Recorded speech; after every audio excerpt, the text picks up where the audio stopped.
Hi hello friends, அனைவருக்கும் வணக்கம். இன்றைக்கி வந்து நம்ம சமையல் வீடியோவில் என்ன பார்க்க போகிறோன்னா, சேமியா கிச்சடி தான் பார்க்க போகிறோம். இதுக்கு வந்து நான் வந்து 2 பாக்கெட் அணில் சேமியா எடுத்துருக்கேன் நான். நம்ம உப்புமா இதே மாதிரி சேமியா உப்புமா சாப்பிடாதவங்க இதே மாதிரி கிச்சடி மாதிரி செஞ்சு கொடுத்தா விரும்பி சாப்பிடுவாங்க. இதுக்கு வந்து நான் சைட் டிஷ் வந்து என்ன வச்சுருக்கேன்னா, பொட்டுக்கடலை சட்னி தான் வச்சுருக்கேன். இதுக்கு வந்து இந்த சட்னி தான் ரொம்ப நல்லாயிருக்கும் சாப்பிட்றதுக்கு. இல்லைன்னா கூட நீங்கள் ஊறுகாய் கூட தொட்டு சாப்பிடலாம், ரொம்பவே நல்லாயிருக்கும்.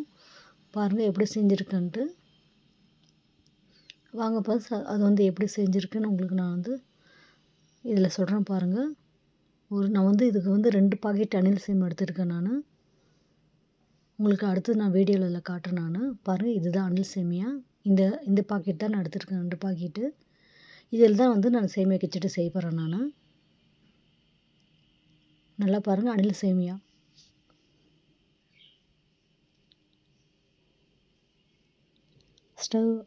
ஸ்டவ் ஆன் பண்ணிவிட்டு நான் 2 பாக்கெட் செய்கிறதுனால நான் பெரிய வானல் வச்சுருக்கேன் நான்.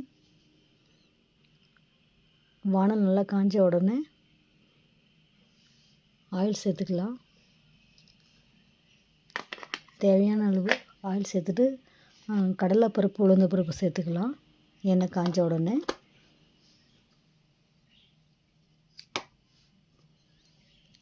கடலைப்பருப்பு உளுந்தம்பருப்பு நல்லா பொரிஞ்சு வந்த உடனே நல்லா அது கொஞ்சம் கலக்கி விட்டுக்கலாம். பாருங்கள், பொன்னிறமாக வரும். பொன்னிறமாக வந்தவுடனே கடுகு கொஞ்சம் சேர்த்துக்கலாம். கடுகு நல்லா பொரிஞ்சு வரட்டும். அப்புறமா கொஞ்சம் முந்திரி சேர்த்துக்கிட்டால் நல்லாயிருக்கும் சாப்பிட்றதுக்கு. ஒரு 4-5 முந்திரி பருப்பு சேர்த்துக்கிட்டேன்.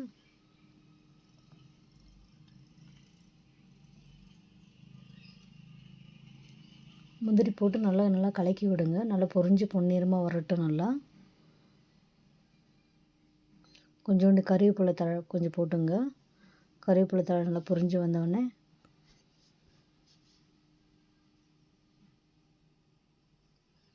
பச்சை மிளகாய் 4 கீரை இருந்து ஒரு 2-3 பச்சை மிளகாய் போட்டிருக்கேன் நான். பச்சை மிளகாய் சேர்த்துட்டு ஆனியன் வந்து ஒரே ஒரு வெங்காயம், நல்லா பெரிய வெங்காயம் சின்ன துண்டாக நான் கட் பண்ணி எடுத்து வச்சுருக்கேன். அதையும் சேர்த்துக்கலாம். அதில் வெங்காயம் போட்டு நல்லா வதக்குங்க.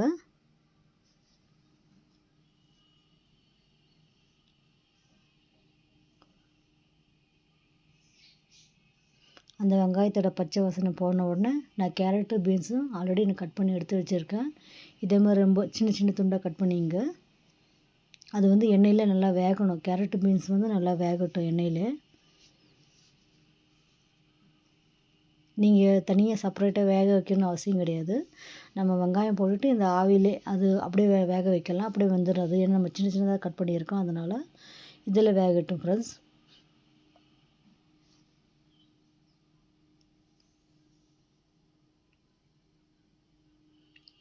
அந்த கேரட்டு பீன்ஸு கழுவின தண்ணியிலே கொஞ்சம் தண்ணி இருக்கும். இதை நான் கொஞ்சம் ஒரு மூடி போட்டு கொஞ்சம் மூடி வச்சிடுறேன். ஏன்னா அது அந்த எண்ணெயிலே கொஞ்சம் நல்லா வேகட்டும். போட்டு கொஞ்சம் அந்த தண்ணியிலே நல்லா வேகட்டும். பாருங்கள், அதில் கொஞ்சம் நல்லா வந்திருக்கு பாருங்கள். கொஞ்சம் கலக்கி விட்டுக்கலாம்.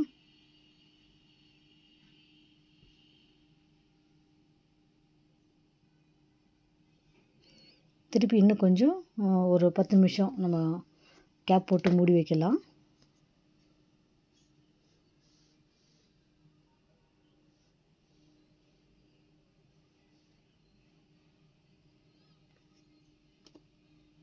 இந்த மெத்தடில் செஞ்சு பாருங்கள். கிச்சடி ரொம்பவும் நல்லாயிருக்கும். நல்லா சூடாக நல்லா போட்டுட்டு நல்லா சட்னி ஊற்றிட்டு சாப்பிட்டு பார்த்தா ரொம்பவும் சூப்பராக இருக்கும். பாருங்கள், அதில் வந்துட்டுருக்கு பாருங்கள் கேரட்டு பீன்ஸும். உங்களுக்கு நான் எடிட் பண்ணாமல் உங்களுக்கு அப்படியே நான் அப்லோட் பண்ணியிருக்கேன் நான்.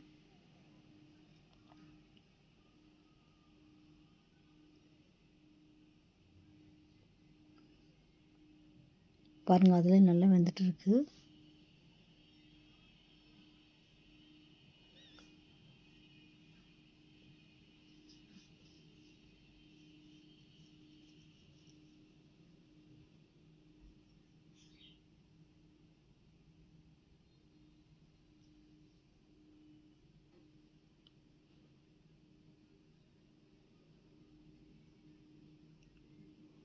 அதிலே நல்லா வேகட்டும் அது.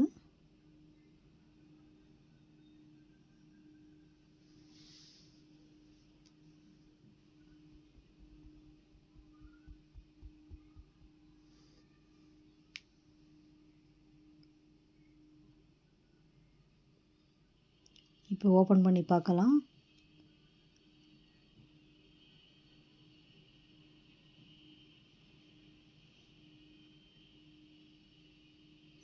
பாருங்கள் நல்லா வெந்திருக்கு பாருங்கள். அதில் நல்லா கலரி விடுங்க.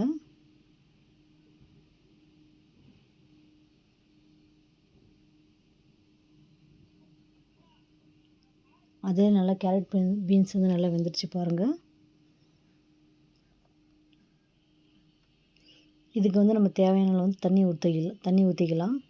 நான் ஒரு 5-6 டம்ளர் ஊற்றிருக்கேன் நான். அது நல்லா வேகட்டுன்னு. ஏன்னா நான் 2 பாக்கெட் அன்னல் சேமியா எடுத்துக்கிறதுனால ஒரு 5 டம்ளர் தண்ணி நான் எடுத்திருக்கேன் நான்.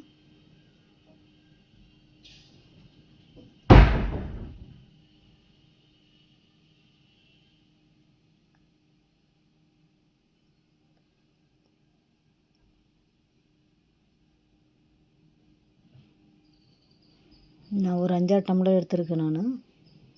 அதில் கொஞ்சோண்டு கல்லுப்பு சேர்த்துக்கலாம். கல்லுப்பு சேர்த்துட்டு கொஞ்சம் மஞ்சள் பொடி சேர்த்துங்க. நல்லா கலக்கி விட்டுட்டு திருப்பி நம்ம மூடி வச்சிடலாம். அது தண்ணி வந்து நல்லா கொதி வரட்டும்.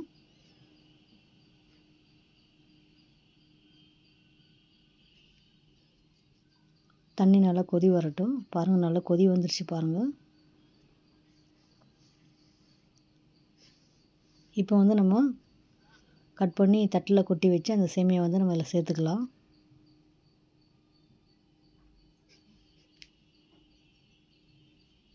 இது ஒரு பாக்கெட்டு, இன்னொரு பாக்கெட்டு நான் போடுறேன். இப்போ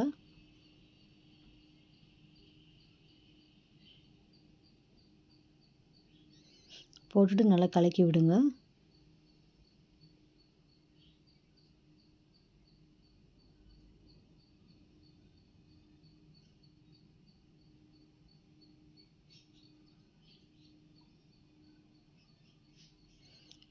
திருப்பி கொஞ்சம் கேப் போட்டு மூடி வைக்கலாம். இல்லை கொஞ்சம் நல்லா வேகட்டும். பாருங்கள் தண்ணியெலாம் கொஞ்சம் நல்லா சுண்டி கொஞ்சம் இது மாதிரி வந்திருக்கு பாருங்கள்.